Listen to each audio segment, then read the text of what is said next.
Hi everyone, welcome back to Page Turners with Katja. I'm Katja and today I want to share the contemporary fiction strand for Reading the Globe 2026.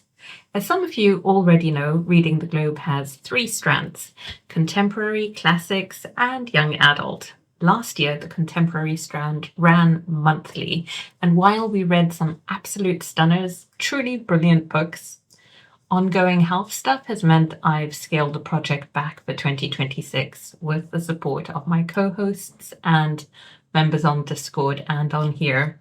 So this year, Reading the Globe is intentionally smaller and I guess a bit slower.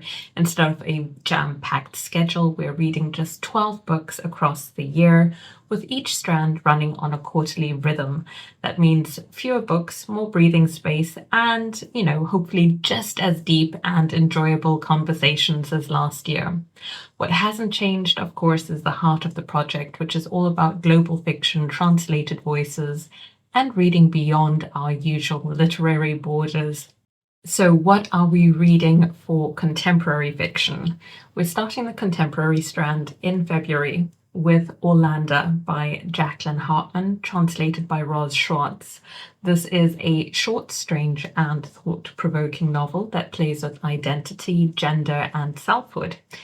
It's supposed to be a little unsettling, but hopefully in the best way, and it sounds like a strong book to open the contemporary strand with this year. In May, we'll be reading Layla's House by Zulfo Levanelli. I'm hoping I said that right, translated by Brendan Freely and Yelda Turedi. This is a Turkish novel centered on memory, displacement, and community, very much about what gets lost and what endures as cities and societies change around the people living in them. We chose this book to link in with fellow booktuber Berna's Bookish Adventures, as it's her Turkish shelf pick for May. I'll link Berna's channel in the video description. Now in August, we are going full in with Women in Translation Month. This is where we want to link in closely with what the community is already doing. We always focus on women in translation in August, so this year it felt right to make this readathon including a group read that is chosen together. So keep an eye on Roz's channel, my channel, our Discord, and the links in the video description for the final pick on how the month will shape up. This is always one of my favorite parts of the year. It gives us space to foreground women's voices in translation and to read collectively rather than prescriptively.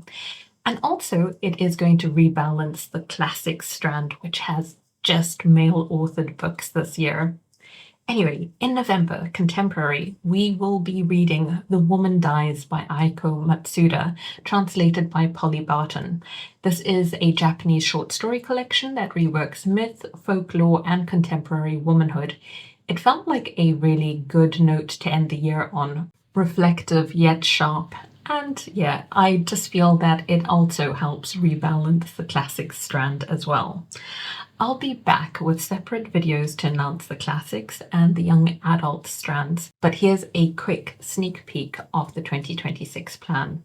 For classics this month, January, we are reading An African in Greenland.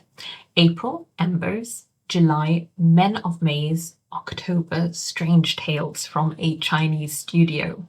And then for YA in March, 172 Hours on the Moon.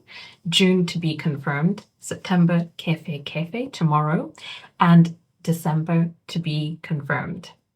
So thank you so much for joining me and for your patience while I've been mostly offline dealing with health issues. I'm looking forward to year 2 of Reading the Globe, and I can't wait to discuss these books and more books with you here on YouTube and over on Discord. Thanks so much. If you like my content, remember to subscribe. Until next time, take care. Bye.